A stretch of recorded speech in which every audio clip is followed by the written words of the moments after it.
I ran, desperate, down the hospital corridors when they told me my son was checked in. I was just about to enter his room when a nurse grabbed my arm. She pulled me back hard and whispered, "Wait, you have to hide. Trust me." But before I continue, make sure you're subscribed to the channel and tell us in the comments where you're watching from.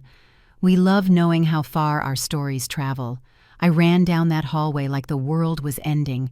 My shoes echoed on the linoleum floor, that hollow sound that only exists in hospitals, mixed with the smell of disinfectant burning my throat. My heart pounded so hard I could feel it in my temples, in my neck, in every inch of my 64-year-old body that suddenly felt 1,000 years old. The call had come 35 minutes ago. Richard, my son, the only one I have in this world, was in the ER. The operator's words still echoed in my head like a funeral bell. "Serious accident. Critical condition. Come immediately. Come." I didn't even think. I dropped the pot on the stove, grabbed my purse, and ran outside to flag down the first cab I saw. My hands trembled so much during the entire ride I could barely hold my phone. I tried calling Jessica, my daughter-in-law, but she didn't answer. I left 3 voicemails, each one more desperate than the last. Jessica was always distant with me. From the day Richard brought her to meet the family 5 years ago, I felt something strange about her. It wasn't exactly dislike, but a calculated coldness, like she was always sizing me up, weighing me on some invisible scale. She smiled when she had to. She said the right words at the right times, but her eyes never matched. They were empty eyes, like the windows of an abandoned house. I tried to ignore that feeling. After all, Richard loved her. He lit up when he talked about her. His eyes sparkled in a way I hadn't seen since he was a little boy getting a Christmas present. Who was I to question my son's happiness? What kind of mother would I be if I put my baseless suspicions above his love? So I swallowed my doubts. I smiled at family dinners where she barely spoke to me. I accepted the mechanical hugs on birthdays.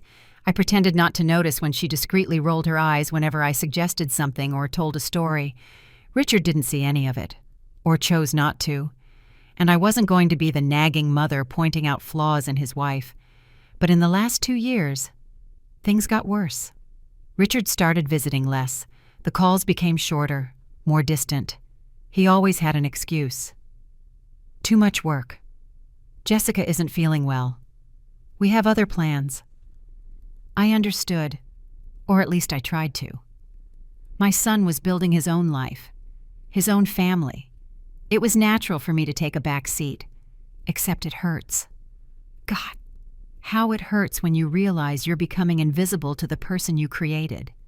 The person you loved unconditionally from the first second you held them in your arms. How many nights did I lie awake wondering what I did wrong? Where had I failed as a mother? The taxi stopped in front of the hospital, and I practically jumped out, throwing money at the driver without waiting for change. My feet hammered the pavement as I ran to the emergency entrance. The world around me was a blur of colors and sounds. People coming and going, ambulances with sirens cutting the air, nurses pushing stretchers. None of it mattered. Only getting to my son mattered. The receptionist pointed the way with that cold efficiency of someone who deals with tragedy every day. 3rd floor, West Wing, room 318. I got in the elevator with an elderly couple who were crying softly. The woman leaned on her husband, who mumbled words of comfort that sounded hollow even from a distance. I wondered what pain they were carrying, what loss awaited them upstairs. When the doors opened on the 3rd floor, I ran out without looking back. My eyes scanned the numbers on the doors. 302, 304, 306. I was going the right way. My lungs were burning, but I couldn't stop. Not until I saw him. Not until I knew he was alive. Breathing. Existing. 310, 312, 314. Almost there. My heart was pounding so hard I could barely hear my own thoughts. All that existed was that endless hallway and the numbers climbing on the doors. 316. His would be next. That's when I felt a firm hand grab my arm. The touch came from nowhere, like lightning on a clear day. I almost screamed in shock, but before I could make a sound, another hand gently covered my mouth. A woman's voice whispered urgently in my ear, so close I could feel her warm breath on my skin. "Quiet. Get in here, quick." It was a nurse. I recognized the light blue scrubs in a glance, the ID badge hanging from her neck. She didn't seem threatening, but there was something intense in her dark eyes, an urgency that made me obey without thinking. She pulled me inside room 317, right next to Richard's room, and gently closed the door behind us. My heart hammered even harder. What was happening? Why did this woman drag me into an empty room? I opened my mouth to ask, but she raised a finger to her lips, signaling for silence. "Listen," she whispered, pointing to the wall separating the two rooms. "Just listen, and trust me when I say you need to hear this before you go in there." I was confused, scared, desperate. Nothing made sense. But something in her expression, something in the absolute seriousness on her face, made me stay still. It made me press my ear against that cold wall and listen. At first I heard nothing but the muffled sound of voices. Then, slowly, the words started to become clear, and what I heard froze the blood in my veins. Jessica's voice cut through the wall like a sharp knife. There was no emotion in it, no trace of the worry you'd expect from a wife whose husband was in the hospital. It was cold, calculated, almost bored. "How long until we can move the paperwork?" A man's voice answered, deep and professional. "It depends. If he stays unconscious for another 48 hours, we can file for an emergency power of attorney. With your signature as his spouse, you'll have full access to the accounts, the properties, everything." My stomach churned. I pressed my ear even harder against the wall, ignoring the ache starting to form on the side of my face. The nurse beside me was holding a phone, the screen showing an active recording app. She was recording everything. "And what if he wakes up?" Jessica's voice had a note of irritation, like she was discussing a minor problem, an inconvenience. "What if he wakes up and they start asking questions? Then you say he signed everything before the accident. I already prepared the documents. Backdated. No one will question it." The man's voice was smooth. "Husbands trust their wives, especially in a crisis." There was something in the way the man spoke, a sinister familiarity, that made me realize this wasn't the first time he'd run this kind of plan. He was a lawyer. He had to be. The legal jargon, the professional coldness, the way he described fraud as if it were just another bureaucratic procedure. "Perfect," Jessica replied, and I could almost picture her smiling. "And what about the apartment that old woman left him? The property is in his name, right? Old woman. She was talking about me, my apartment, the one I had put in Richard's name 3 years ago, when I thought my health was failing, when I wanted to make sure he'd have something if I passed first. It was my home for 40 years, the place where I raised my son alone after my husband left us. Every piece of furniture, every photo on the wall held priceless memories." "Yes, it's in his name. Estimated market value around $500,000, the lawyer said. "Once you have the power of attorney, you can sell or transfer it however you want." $500,000. They were talking about my home, my entire life, like it was just a number on a spreadsheet. My legs started shaking so hard I had to lean against the wall to keep from falling. The nurse held my arm, offering silent support as she kept recording. "Great. So, worst case scenario, if he makes a full recovery, we can still transfer everything before he realizes—" "Exactly," the lawyer said. "And even if he realizes later, it'll be too late. The documents will be legal, dated before the accident. You can claim he agreed to everything, that you were doing joint financial planning. It would be your word against his, and considering he just went through severe trauma, any mental confusion on his part would be expected." And I couldn't believe what I was hearing.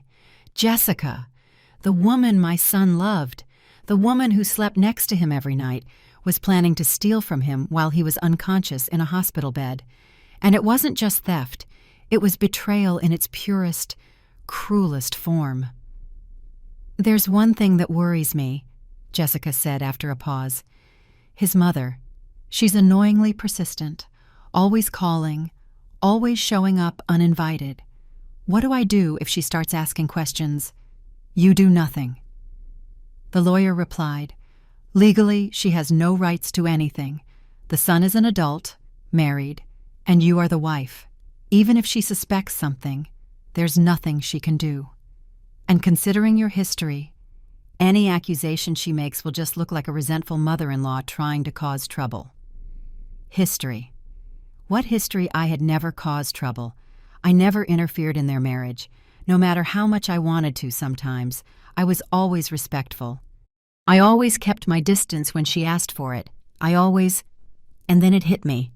Of course, Jessica had built a narrative over the years. The little lies, the subtle comments, the way she always painted me as overbearing, controlling, unable to accept that my son had grown up. Richard probably heard those things every day, absorbing the poison drop by drop until his perception of me was completely distorted. "She could still be a problem," Jessica insisted. "Especially now. She'll want to stay here all the time. She'll want to be involved in all the medical decisions." "Then you keep her away, kindly if necessary, but firmly. Remember, you are the wife. You have legal priority. The doctors will consult you first. Always. And if she becomes too insistent, you can ask security to remove her. Claim she's interfering with his treatment, causing stress." My vision started to blur with tears I refused to let fall. Not now. Not when I needed to hear every word. Every detail of this diabolical plan. The nurse squeezed my arm gently, reminding me I wasn't alone. "Understood," Jessica said. "So the plan is to wait 48 hours, get the emergency power of attorney, transfer everything as fast as possible, and deal with the mother-in-law if she becomes a problem." "Correct. And what about the other matter? The one we discussed yesterday?" There was a long, heavy silence. My heart stopped for a full second. What other matter? What else were they planning? "I'm still thinking about it," Jessica finally answered, her voice dropping even lower. "It's a big step, risky, but necessary. If you want to ensure there are no future complications." "Think about it," the lawyer said. "He's in critical condition. Any downturn would be understandable. Unfortunately common in cases like his." My blood turned to ice. They were talking about... No, they couldn't be suggesting what I thought they were suggesting. This was madness. It was monstrous. It was... "I know," Jessica said slowly, "but I need more time to decide. That's a line I don't know if I want to cross. Time is on your side for now, but don't take too long. The more he recovers, the more complicated it gets." I heard the sound of footsteps moving away, a door opening and closing. They were gone. I remained paralyzed against that wall, unable to move, unable to fully process the enormity of what I had just discovered. The nurse stopped the recording and gently guided me to the empty bed in the center of the room. My legs gave out, and I collapsed onto it. My entire body was shaking with waves of shock that went from my head to my toes. "Breathe," the nurse said softly, kneeling in front of me. "I know this is a lot to take in, but I need you to take a deep breath and listen to me carefully." I tried. God knows I tried. But my lungs didn't seem to be working right. The air came in ragged gasps, coming out in sobs I could barely control. My head was spinning with the words I'd heard, every sentence repeating in an endless loop. "My name is Sarah," she continued, her voice firm but gentle. "I've been a nurse here for 7 years, and for the past 2 weeks, I started to suspect something was wrong with your son." I forced my eyes to focus on her face. Sarah looked to be in her 40s, with dark hair pulled back in a tight bun and eyes that held a fierce determination. There was something about her that reminded me of a warrior, someone who had seen battles and refused to back down. "Suspect what?" I managed to ask, my voice hoarse. "Your son was admitted 2 weeks ago with strange symptoms: extreme fatigue, mental confusion, heart problems with no apparent cause. The doctors ran all the standard tests and found nothing conclusive. They diagnosed it as severe stress and overwork." She paused, her eyes narrowing. "But I saw something that bothered me. Jessica was always here, always by his side, always very attentive. Too attentive. She brought food from home, insisted he only eat what she prepared. She controlled who could visit, when, and for how long. And whenever I entered the room, she would tense up, as if I were a threat." My stomach twisted again. "You think she's poisoning him?" Sarah hesitated for only a second before nodding. "I started to suspect a week ago. His symptoms weren't improving, even with treatment. In fact, they were getting worse. So I started paying closer attention, watching Jessica when she didn't know I was looking." She took out her phone and showed me a picture. It was Jessica, leaning over Richard's food tray, her back to the door. "I took this 3 days ago. Look what she's doing." I zoomed in on the image. Jessica was clearly adding something to the food, a fine powder she was pouring from a small packet. My heart dropped into my stomach. "Did you show this to anyone?" "I showed it to Dr. Hernandez, the head of the wing. He told me to be careful with serious accusations without concrete proof, that a blurry photo wasn't enough, that it could just be a vitamin supplement or something the doctors authorized." The frustration was clear in her voice. "But you didn't believe that," I said, not as a question, but as a statement. "No, because I saw the same thing happen to my cousin 5 years ago. Her husband poisoned her slowly with blood thinners. By the time we figured it out, it was too late. She died of internal bleeding, and everyone thought it was complications from an old surgery." Tears glistened in Sarah's eyes, but she held them back with a determined blink. "I swore that if I ever saw the same signs again, I wouldn't stay silent. So, I started my own investigation. I managed to get samples of the food Jessica was bringing. I sent them to a friend who works in a private lab for analysis. And we found something." She showed me another document on her phone. It was a chemical analysis report with several technical terms I didn't understand. But there was one phrase highlighted in red: "Presence of hypericin at toxic levels." What is that? Hypericin is a component of St. John's wort. In controlled doses, it's used for mild depression, but in high doses, it causes a severe reaction with heart medications, exactly the symptoms your son has: fatigue, confusion, cardiac problems, and the best part, from the perspective of someone who wants to poison someone, is that it doesn't show up in standard toxicology screenings. My mind was trying to process all this, but it was too much information, too much horror. "Why didn't you go to the police?" "I did yesterday. I gave all my evidence to a detective, but he said I needed more. He said the unofficial lab report wouldn't be admissible in court, that we needed to catch Jessica in the act or get a confession." She smiled then, a smile that had no joy in it, only grim satisfaction. "And then, you called today saying your son had suffered a serious collapse and was being brought to the ER. I knew Jessica would take the opportunity. I knew she'd get careless, overconfident, so I kept watch, waiting for the right moment." "And you knew I would come," I said slowly, understanding. "Yes, and I knew they wouldn't expect you to get here so fast, so I waited for you in the hallway. And when I saw that man walk into Richard's room with a lawyer's briefcase, I knew this was my chance, our chance." I looked at her phone, that recording icon still visible on the screen. "You recorded everything, every word. And this time, it's not just my word or an unofficial report.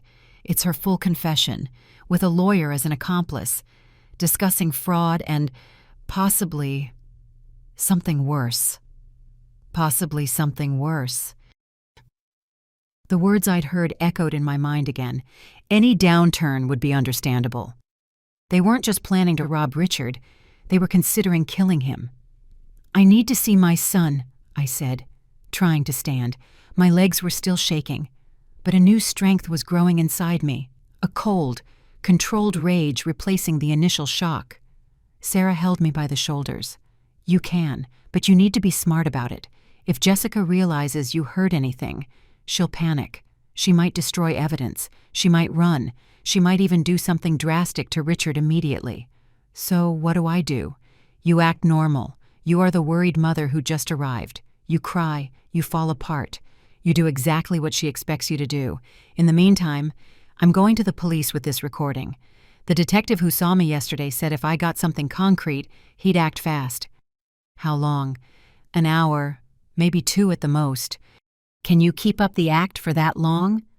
I thought about all the years I spent smiling when I wanted to cry, accepting crumbs of attention from Richard when I wanted more, swallowing every subtle insult from Jessica with grace. If I could do that for years, I could do it for 2 more hours. "I can," I said, with a firmness that surprised even me. The hallway looked different when I left room 317. The fluorescent lights were brighter, the sounds louder, every detail sharper.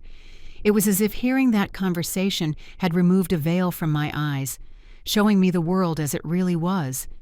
Dangerous, treacherous, filled with people hiding monsters behind pretty smiles. I stopped in front of the door to room 318 and took 3 deep breaths. I had to do this right. I had to be convincing. Richard's life depended on it. When I opened the door, the first thing I saw was my son. Richard was lying in that hospital bed, pale as a ghost, with tubes coming out of his arms and monitors beeping softly around him. He looked so fragile, so different from the strong man I knew. My heart broke into 1,000 pieces right there. But it wasn't the sight of Richard that shocked me the most. It was Jessica. She was sitting by the bed, holding his hand with a perfectly rehearsed expression of concern. When she saw me walk in, her face transformed into a mask of compassion and sadness. Tears glistened in her green eyes, threatening to fall at any moment. "Linda," she said, standing up and coming toward me. "Oh, thank God you're here. I tried to call earlier, but—" She didn't finish the sentence. Instead, she hugged me. A hug that would have felt genuine if I didn't know the truth.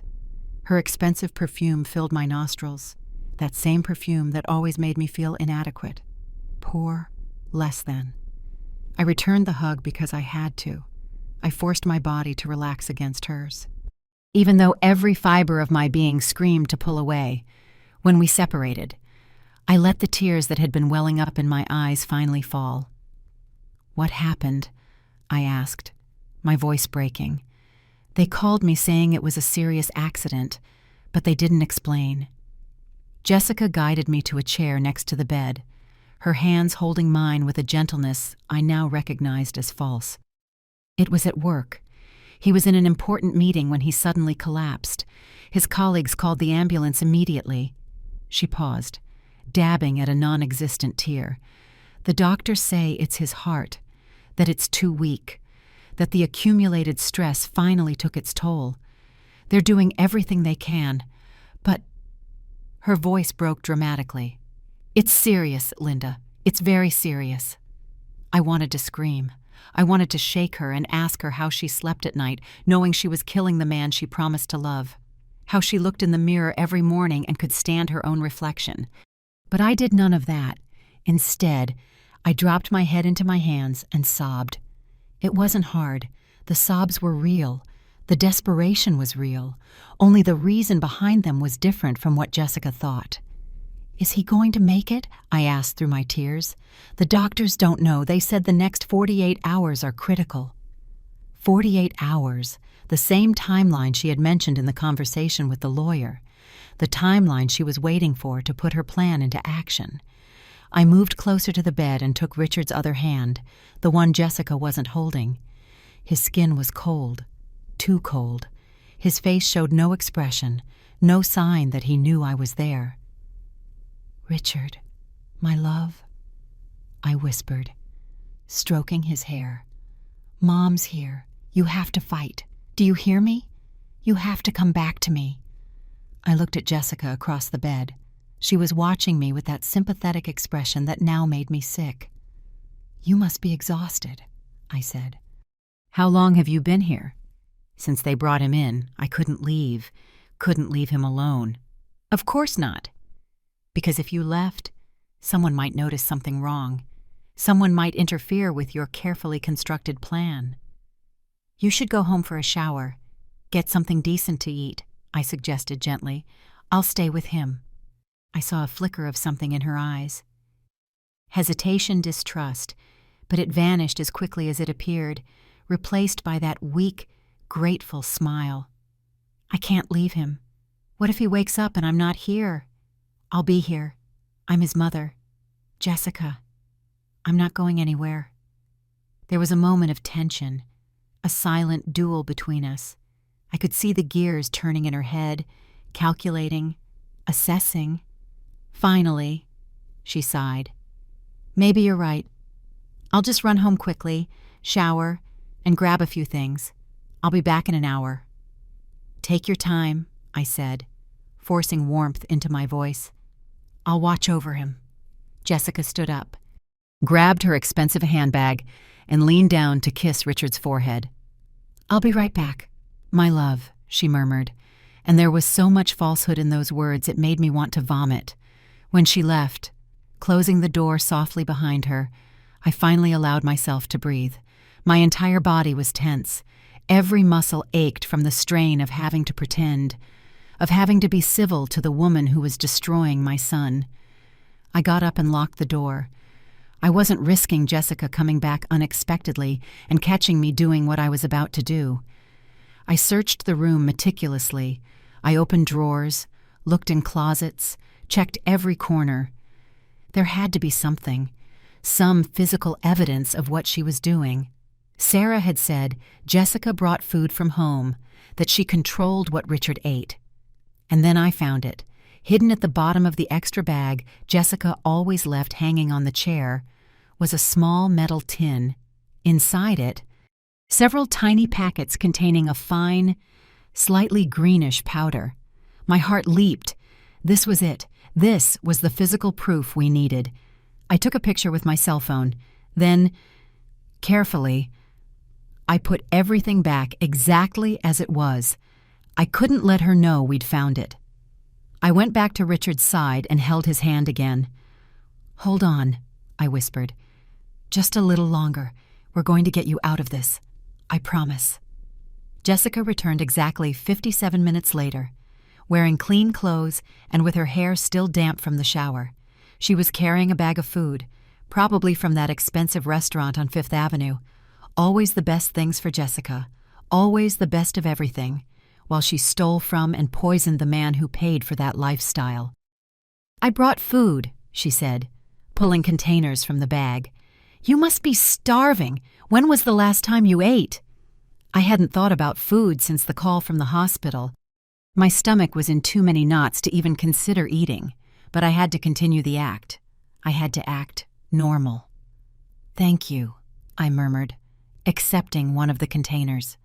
"You're very kind." She smiled, that smile that probably charmed everyone who didn't know the truth. "We're family. Linda, we need to take care of each other in these difficult times." Family. The word burned me like acid. We were never family to her. We were just targets. Pieces in a game she played masterfully while we had no idea we were even playing. We ate in silence for a few minutes, the only sound being the steady beeping of Richard's monitors. I watched Jessica out of the corner of my eye, studying her every move, every expression. How had I been so blind? Now that I knew the truth, it seemed so obvious. The coldness behind her eyes, the calculated way she measured every word, every gesture. "Linda," Jessica said suddenly, breaking the silence. "There's something I need to talk to you about Richard's finances." My blood ran cold, but I kept my expression neutral. "Finances. Yes, in case the worst happens, and I pray it doesn't. But in case it does, we need to be prepared. Richard had done some financial planning, which I think you should know about. She was starting. She was planting the seeds to justify the fraudulent transfers she planned to make. My fist clenched under the table, nails digging into my palm. "What kind of planning?" I asked, keeping my voice calm. Well, he was worried about the future, about our security, so over the last few months, he transferred several properties into my name, including the apartment you gave him. Liar, a bold-faced liar. There were no transfers. The apartment was still in Richard's name, and she knew it. She was testing the waters, seeing if I would question it, if I had enough knowledge of my son's finances to realize the lie. He mentioned something like that. I lied smoothly. He said he wanted to make sure you were protected. I saw the relief wash over her face. She had believed it. She thought I was so clueless, so disconnected from Richard's life, that I wouldn't know any better. "Exactly," she said, her voice more relaxed now. "He loves me so much, always thinking of me first." I had to bite my tongue so hard I tasted blood. I wanted to scream the truth in her face. I wanted to see that mask of sympathy shatter when she realized I knew everything.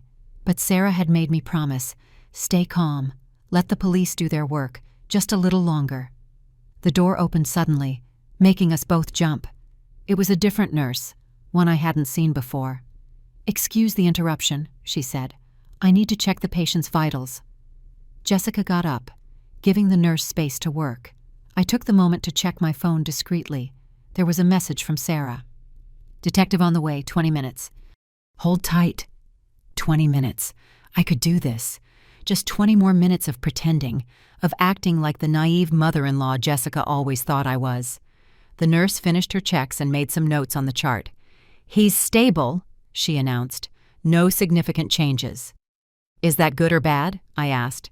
"Right now, stable is good. It means he's fighting." She left, and we were alone again.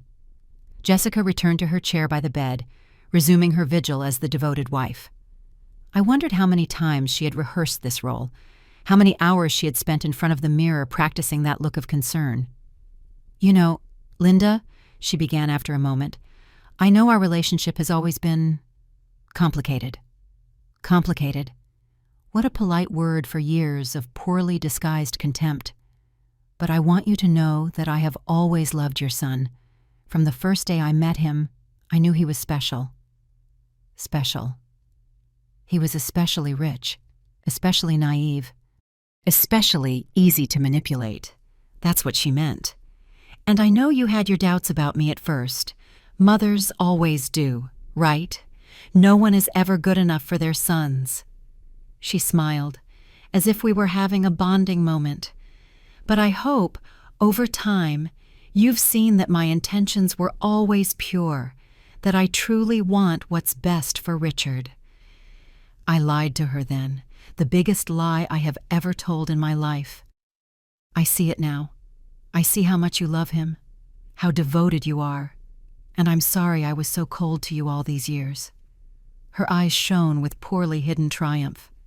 She had won, or so she thought. She hadn't just gotten the husband and the money. She had now secured the approval of the pesky mother-in-law who had always been a thorn in her side. "That means so much to me," she said, and there was a note of genuine sincerity in her voice. Not because she cared about me, but because my approval made everything easier. No resistance, no questions, no obstacles in her path. My phone vibrated again, another message from Sarah. 10 minutes, police at reception, hold the door." I stood up, pretending to stretch my legs. "I'm going to get a coffee," I announced. "Want anything?" "No, thank you. I'm fine." I left the room and nearly ran down the hall. Sarah was waiting near the elevators, accompanied by 2 detectives in plain clothes, a tall man in his 50s with graying hair and a younger woman with sharp eyes that seemed to see everything. "Mrs. Linda," the man asked in a low voice. "I'm Detective Rogers, and this is Detective Martinez. Nurse Sarah showed us the recording. We need to act now." "She's in there," I whispered, "with my son." "We understand. We're going to do this quietly. We don't want to alarm her or give her a chance to destroy evidence." Detective Martinez stepped closer. "Did you find anything in the room? Any physical evidence?" I showed her the photo of the tin with the powder packets. "It was hidden in her bag. I didn't touch it, just photographed it." "Excellent. That, along with the recording and the medical tests we're about to order, should be enough." We walked back to the room together. When I opened the door, Jessica looked up, her expression changing from relaxed to confused when she saw the two strangers behind me. "Jessica," Detective Rogers said, showing his badge, "we need to talk to you about some inconsistencies in your husband's treatment." Jessica's face went through a fascinating transformation. In a matter of seconds, I saw confusion, fear, anger, and finally, cold calculation pass over her features. She was good. I had to admit it. In less than 3 seconds, she had already put her mask back on. "Inconsistencies?" she asked, her voice dripping with concern. "What do you mean, is something wrong with his treatment? Did the doctors make a mistake?" Brilliant, already steering the blame elsewhere. Creating an alternative narrative in real time. Detective Martinez entered the room and closed the door behind her. "Mrs. Jessica, we have reason to believe your husband is not sick from natural causes. We'd like you to come with us to answer a few questions. Questions about what I don't understand. About this. For example," Rogers grabbed the extra bag from the chair and, with gloved hands, removed the metal tin. Jessica visibly paled, but recovered quickly. "Those are just natural supplements. His doctor recommended them. For immunity." "Which doctor?" She hesitated for only a fraction of a second. "Dr. Alarcon, his private physician." "We'll be checking on that," Martinez said, making notes. "And what about this conversation?" She took out a small device and pressed play. Jessica's voice filled the room, crystal clear. "I've been giving him the crushed pills and his orange juice in the mornings. A little more each week." The blood drained completely from Jessica's face. Her eyes went wide, searching desperately for an escape, an explanation, anything. That was taken out of context," she started, her voice rising. "I was talking to the doctor about—" "With the lawyer," Rogers corrected. "We have the full recording, including the part where you discuss fraudulent property transfers and the possibility of letting your husband die to facilitate access to his assets." Jessica looked at me then, and what I saw in her eyes chilled me to the bone. There was no more pretense, no more mask. It was pure, distilled hatred. "It was you," she hissed. "You meddling old woman. You never accepted me. You always looked down on me, always tried to turn Richard against me." "I tried to accept you," I replied, and my voice was surprisingly calm. "I tried for 5 years, but you never wanted to be accepted. Did you? You just wanted the money. Money I deserve. After years of putting up with him, putting up with you, putting up with this pathetic family." "Jessica Miller," Detective Martinez said formally, pulling out handcuffs. "You are under arrest for attempted murder and fraud. You have the right to remain silent. Anything you say can and will be used against you." "This is ridiculous. You have no real proof.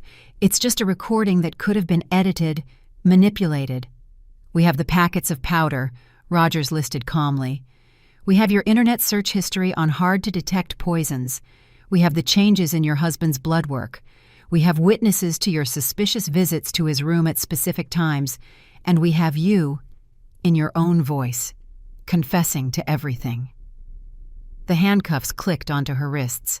Jessica struggled for a moment, but Martinez held her with professional firmness. "You can't do this. I'm his wife.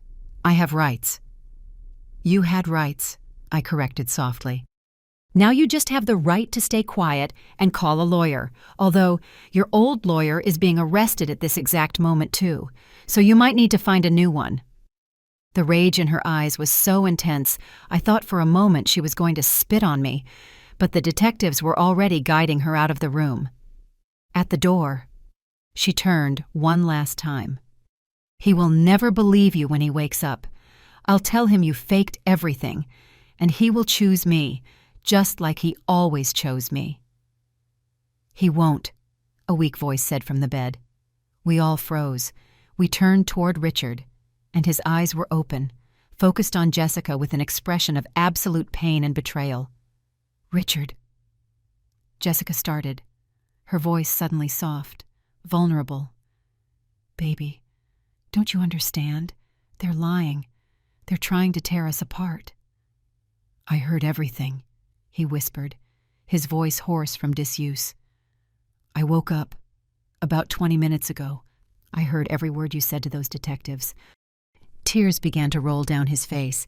"How could you? I loved you. I would have given you anything." "Richard, no." Jessica was fighting against the handcuffs now, desperate to get to him. "I love you too. This is all a terrible misunderstanding." "Get her out," Richard said, closing his eyes. "I don't want to see her again." The detectives didn't need any more encouragement. They removed Jessica from the room while she screamed, a mixture of pleas and threats that echoed down the hallway until they faded. When the door closed, the silence left behind was deafening. I rushed to Richard's side, taking his hand in both of mine. "My son," I cried. "My love. Are you okay? Do I need to call the doctor?" "I'm weak," he admitted, "but I'm alive, thanks to you." "No." I shook my head vigorously. "Thanks to Sarah. She was the one who suspected first, who investigated, who saved me from walking in here without knowing anything." Richard looked at Sarah, who had stayed discreetly near the door. "Thank you," he said simply. "You saved my life." She smiled. "I was just doing my job." "It was much more than that," I insisted. "It was bravery. It was caring when it was easier to do nothing." The next few days were a blur of doctors, tests, and slow recovery. They had to detoxify Richard's body from the substances Jessica had been putting in him for months. We discovered it wasn't just the hypericin. She had used a combination of natural substances that seemed harmless individually, but together they caused the debilitating symptoms that nearly killed him. She was smart, Dr. Hernandez admitted during one of the consultations. Very smart. If it weren't for Nurse Sarah's persistence and the timely discovery, we probably wouldn't have caught it in time. Richard got a little better each day. The color returned to his face, the strength to his muscles. But there was something different about him now. Something that went beyond the physical.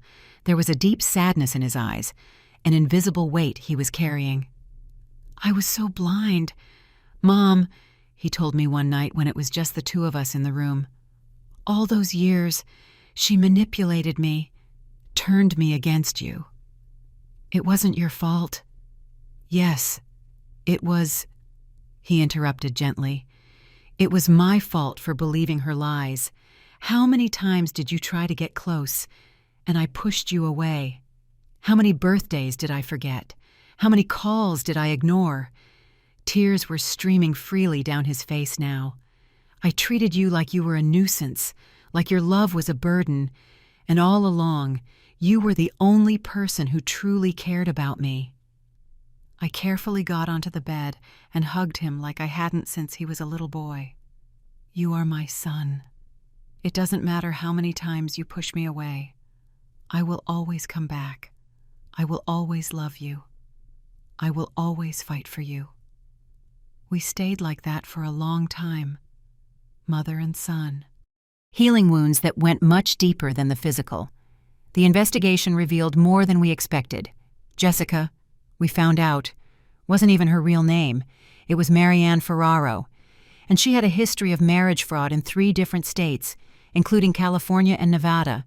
She would marry wealthy men, slowly isolate them from their families, take control of their finances, and then disappear with everything. "Why didn't she do that with me?" Richard asked when I told him. "Why the poison this time?" "Because you hadn't given her full access to the finances. Detective Rogers explained during a visit. "You kept separate accounts. You kept the deed to the apartment. You never made her the beneficiary on your investments. She realized she couldn't just disappear with the money, so she decided that being a widow was a better position." Richard shuddered. "She was going to kill me." "She almost did," Rogers confirmed grimly. "A few more weeks. And the damage to your heart would have been irreversible." The trial was scheduled for 6 months later. In that time, Richard recovered completely, at least physically. He sold the house he had shared with Jessica, unable to return to a place filled with poisoned memories. He bought a smaller apartment, closer to me, in a quiet neighborhood in the city. We spent more time together now than we had in the last 5 years combined. Sunday dinners became a tradition, Saturday morning walks in the park, long conversations about everything and nothing. "I'm rediscovering who I am," he told me once. Without her voice in my head, telling me what to think, what to feel, it's scary and liberating at the same time. He started therapy too. He said he needed to process not just the physical trauma, but the emotional, the betrayal, the manipulation, the lost years. When the day of the trial finally arrived, we walked into the courthouse together, holding hands. Sarah was there too, ready to testify. So was Dr. Hernandez and several toxicology experts. Jessica looked different, too thin, her hair dull, deep dark circles under her eyes. Pre-trial detention had taken its toll. When her eyes met mine, I no longer saw rage. I saw resignation. She knew she had lost. The trial lasted 3 days. The prosecution presented evidence after evidence, the recording, the medical exams, the packets of powder, her history of previous fraud, the internet searches for poisons, the security footage showing her suspicious entries into Richard's room. It was devastating, impossible to refute. The defense tried to argue that the recordings were inadmissible, that the evidence was circumstantial, but it was too weak, too late. When Richard took the stand to testify, the entire courtroom fell silent. He talked about the years of their marriage, about how she slowly isolated him from me, about the symptoms he ignored, about the orange juice she lovingly prepared every morning. "I trusted her with my life," he said, his voice breaking, "and she literally tried to take that life from me." He looked directly at Jessica then. "I loved you. I would have done anything for you. And you just saw me as a bank account, as something to be exploited and discarded." Jessica looked down, unable to meet his gaze. When it was my turn to testify, I told them everything, from my desperate run through the hospital halls to the moment Sarah saved me, about the conversation I heard, about the horror of discovering that someone I had tried to welcome into the family was destroying my son. "She called me a meddling old woman," I told the jury. And you know what? She was right. I am meddling, because that's what mothers do. We meddle, we fight, we protect our children with everything we have, even when those children push us away, even when no one else sees them. The verdict came on the 3rd day. Guilty on all charges: attempted murder, fraud, forgery. The sentence was 30 years in prison, with no possibility of parole for 20. When the gavel struck, Jessica didn't cry.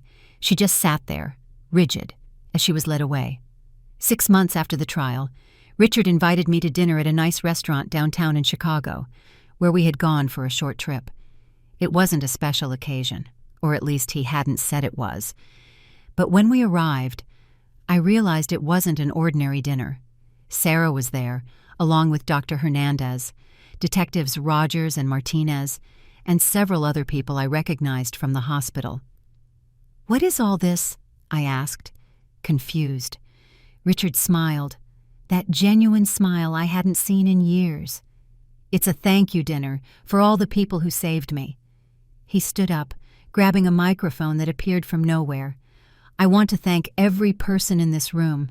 You gave me my life back, not just in the literal sense, but you gave me the chance to start over, to be the person I was supposed to be all along." He looked at me then, his eyes shining with unshed tears.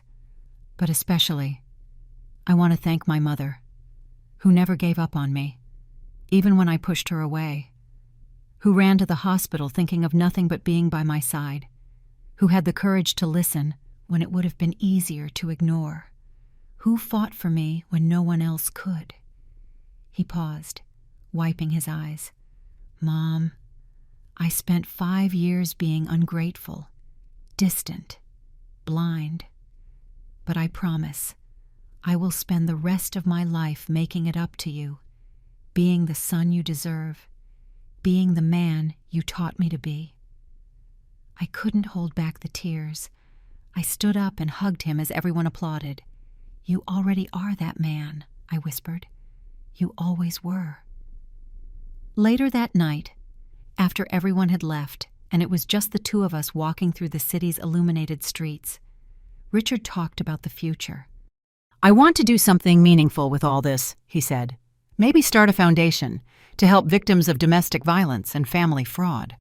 That would be incredible, and I want you to be part of it, not just as my mother, but as a partner. Your story, your bravery, it can inspire other people. I thought about it. For years I was invisible, ignored, pushed aside. But in that moment in the hospital, when I heard that terrible conversation, I found a strength I never knew I had. Yes, I answered. Let's do it together. Today, 3 years later, the New Dawn Foundation has already helped over 200 families. We offer legal, psychological, and financial support for victims of abuse and fraud. We train healthcare professionals to recognize the signs of domestic poisoning. We give talks at hospitals, universities, and community centers in Chicago. Richard manages the financial and legal side. I tell our story, our journey from near tragedy to redemption. And Sarah, our silent hero, trains nurses across the country to trust their instincts, to not ignore it when something feels wrong. Jessica is serving her sentence in a state prison. I heard she teaches English to other inmates now. I don't know if she found any redemption in there. I don't know if she'll ever understand the magnitude of what she did. I don't think about her much. She doesn't deserve that space in my head. Instead, I think about second chances, about how one moment of bravery can change everything, about how it's never too late to reconnect, to rebuild, to start over. Richard comes over for dinner every week now. We cook together.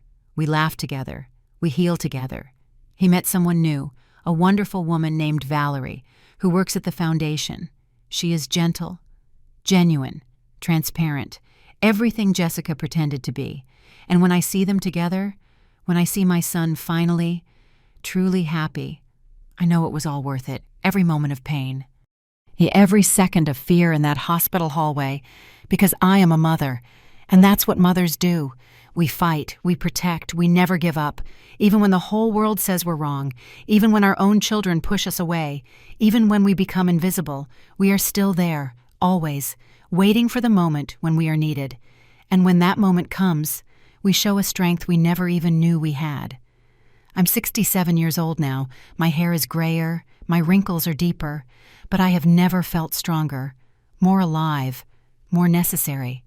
Because I discovered something essential that terrible day in the hospital. I discovered that true love never gives up. And that's a lesson I carry with me every day, one I share in every talk, in every conversation with the families we help. Never underestimate the power of a mother fighting for her son.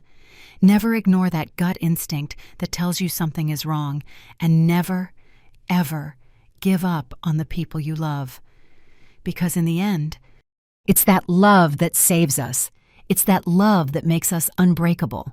Now, if you like this story, click subscribe and tell me in the comments. What part left your jaw on the floor? Oh, and don't forget to become a member to get access to exclusive videos. I don't post here. I'll see you there.